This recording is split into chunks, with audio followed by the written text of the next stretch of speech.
भारत में जब भी गाड़ियों की बात होती है तो मारुति 800 का नाम सबसे ऊपर शुमार होता है। मारुति ब्रांड भारत में 40 वर्षों से राज करता आ रहा है। इसको भारत सरकार ने 1982 में शुरू किया था। इसे शुरू करने का सरकार का एक ही मकसद था कि हर भारतीय को A1 सस्ती आरामदायक गाड़ी मिले, परंतु आज के समय में अब इस गाड़ी को नहीं बनाया जाता है। इस वीडियो में हम यह जानने की कोशिश करेंगे कि मारुति कंपनी की शुरुआत भारत में कब हुई, किस तरह यह भारत में सर्वाधिक बिकने वाला कार ब्रांड हुआ करता था और अब कंपनी ने इसे बनाना क्यों बंद कर दिया। नमस्कार दोस्तों, मेरा नाम है भुवनेश और आप देख रहे हैं मारुति 800 की कहानी। दोस्तों, एक वीडियो को बनाने में बहुत मेहनत लगती है और आपके एक लाइक और सब्सक्राइब की हमारे लिए बहुत कीमत है। तो चलिए शुरू करते हैं इस कहानी को। इस कहानी की शुरुआत आजादी के लगभग 5 सालों के बाद होती है, जब भारत में गाड़ियों के सिर्फ 3 ही ब्रांड हुआ करते थे, पद्मिनी, एम्बेसडर और महिंद्रा। उस समय लोगों के पास इतना पैसा नहीं होता था कि इतनी महंगी गाड़ियों को खरीद सके।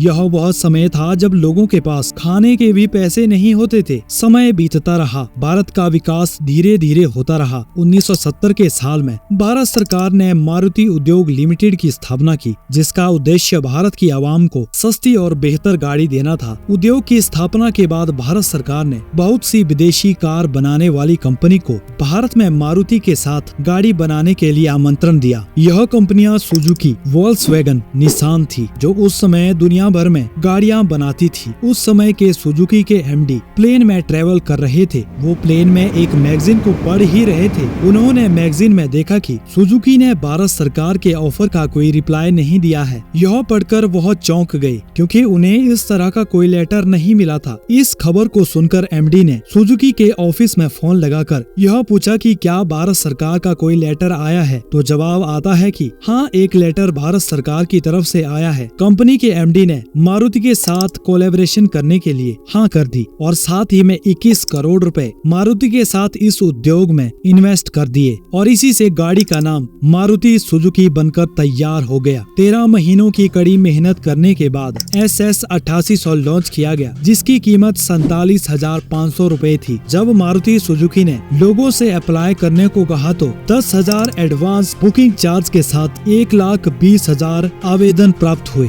इतने आवेदकों को गाड़ी मुहैया कराना संभव नहीं था, इसलिए मारुति सुजुकी ने लकी ड्रॉ वाला सिस्टम शुरू किया। जिसका नाम सबसे पहले आता उसे पहले गाड़ी मुहैया करवाई जाती। हरपाल सिंह पहले व्यक्ति थे जिन्हें 14 दिसंबर 1983 को इंदिरा गांधी जी ने पहली मारुति सुजुकी गाड़ी की चाबी दी। 1983 वह साल था जब भारत की अपनी गाड़ी पहली बार सड़कों पर उतरी थी। सुजुकी के SS 8800 मॉडल को लोग बहुत पसंद करने लगे, जिससे कंपनी के पास बहुत सारे आवेदन आने लगे, जिस वजह से आवेदकों को कार मिलने में 6 महीने से 3 सालों का समय लगने लगा। मारुति सुजुकी मार्केट का राजा बन चुका था। इसके बाद इन्होंने मारुति ओमनी वैन 1984 में और जिप्सी 1985 में लॉन्च की। इसके बाद सबसे बड़ा एक्सपेरिमेंट किया गया 2000 के साल में, जब ऑल्टो 800 को लॉन्च किया गया। यह आज के समय में भी सबसे ज्यादा बिकने वाली गाड़ी है। कंपनी की कामयाबी का एक कारण यह भी था कि इनके 1600 से ज्यादा R&D इंजीनियर हायर कर रखे थे और 12 से ज्यादा पेटेंट फाइल कर रखे थे। यह अपने रिसर्च प्रोसेस में ज्यादा से ज्यादा काम कर रहे थे ताकि नए नए मॉडल को मार्केट में उतारा जा सके।